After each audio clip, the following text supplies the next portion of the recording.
Salut chers élèves, comment allez-vous?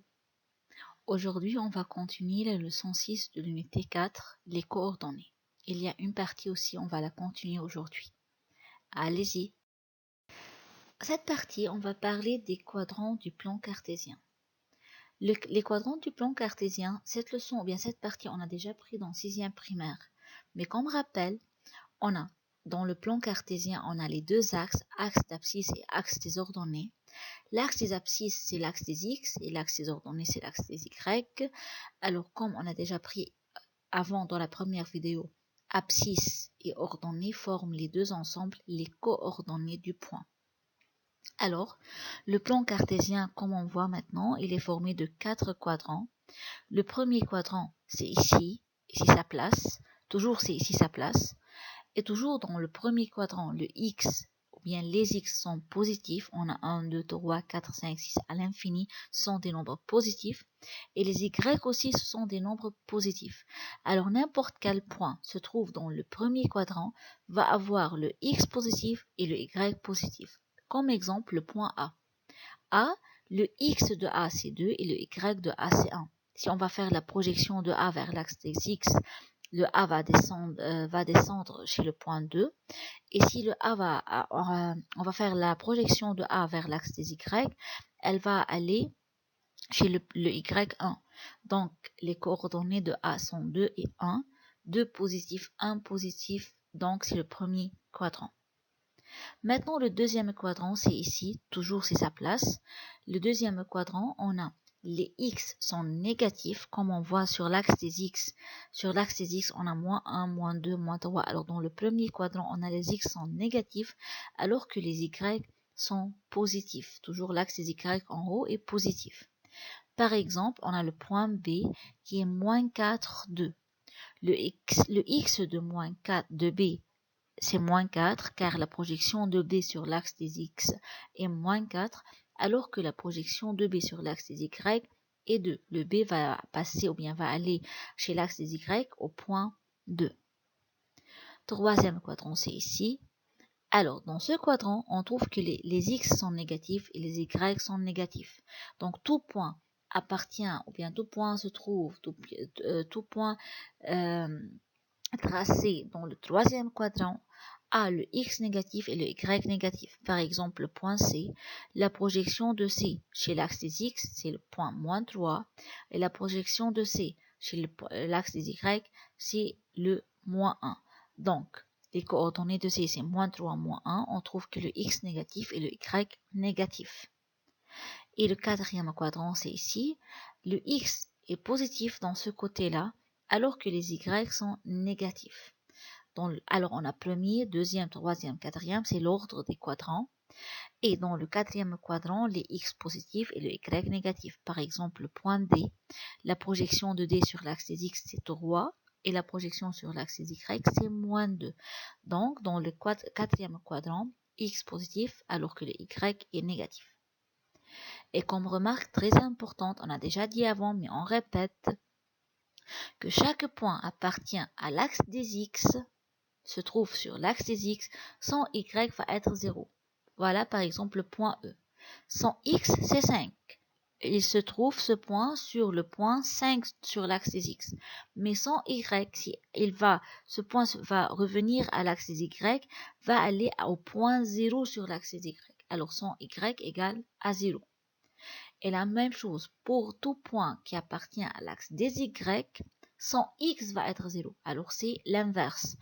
Appartient à l'axe des y, donc le x égale à 0. Par exemple, le point F, son x égale à 0, car si on va faire la projection de F sur l'axe des x, le F va descendre chez le point 0, alors que le y, c'est où il se trouve chez le moins 2.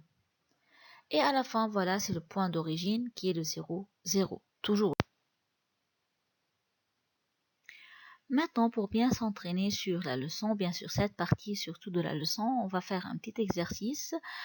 Je veux laisser quelques instants à vous pour réfléchir et pour choisir la bonne réponse. Voilà, est-ce que vous êtes prêts pour faire cet exercice? Allez-y, commencez à réfléchir et à prendre ou bien à choisir les bonnes réponses, puis on va corriger ensemble.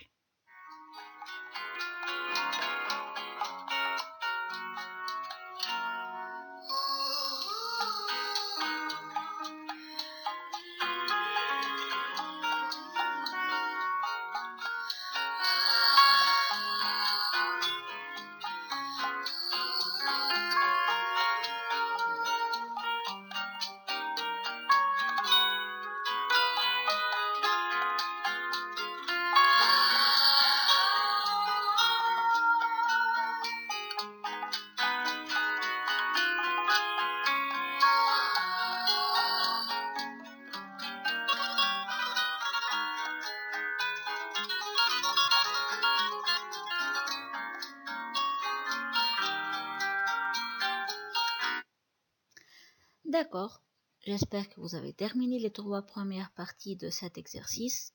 Il dit d'abord dans quel quadrant se trouve le point 3-4. Pour déterminer le quadrant, on doit déterminer chaque coordonnée, l'x et l'y du point sont positifs ou bien négatifs. Je trouve que le 3 est positif et le -4 c'est bien sûr c'est négatif. Alors on a les coordonnées sont formées de positif, négatif. Alors le x est positif et le y c'est négatif, donc nous sommes dans le 4e quadrant. Dans numéro 2, on a le point A, 0,8 appartient à quel quadrant ou bien à quel axe. Donc, si on va voir le A, de quoi est formé? A, son x égale à 0, alors que le y c'est 8. Alors on a x égale à 0, donc ce point-là appartient à l'axe des y. Bien sûr appartient à l'axe des y, car le x égale à 0, il n'y a pas de x. Alors que dans la troisième partie, on a le point B, -3, 0. Maintenant, c'est le y qui est égal à 0, alors que le x c'est -3. Alors, on a un x, mais on n'a pas un y. Donc, ce point-là appartient à l'axe des x. Maintenant, la deuxième partie de cet exercice, on a aussi 3 questions. Alors, de même, je vais laisser quelques instants à vous pour réfléchir et de choisir la bonne réponse. Alors, vas-y, commencez.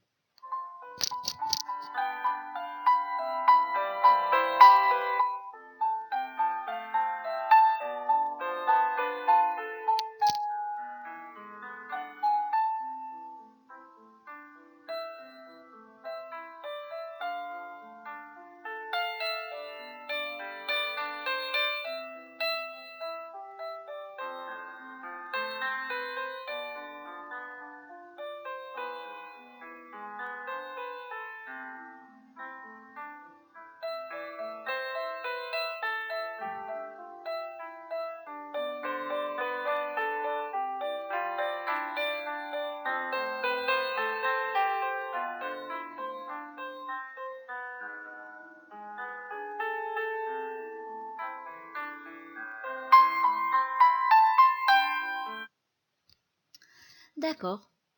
Allons, on travaille ensemble.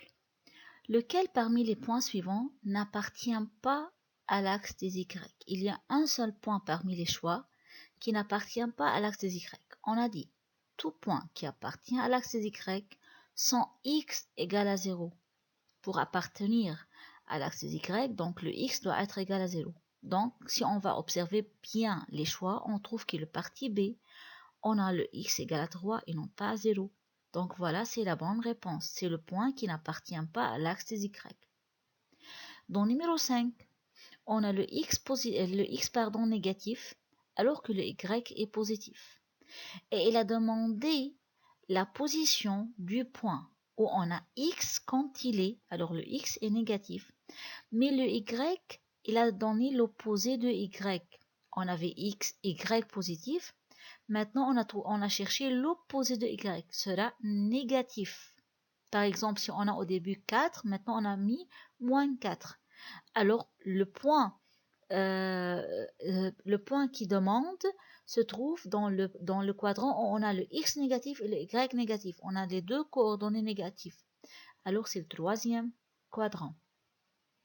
Dans numéro 6, le point 3, k-2, le x c'est 3, alors que le y, l'élément y c'est k-2, appartient à l'axe des x.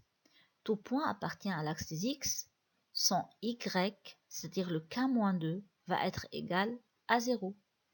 Donc, par un petit calcul, on va dire que k-2 égale à 0, car ce point-là appartient à l'axe des x, donc bien sûr son y égale à 0. On prend le -2 à l'autre côté par plus, sera k égale à 2. Donc la bonne réponse, c'est 2.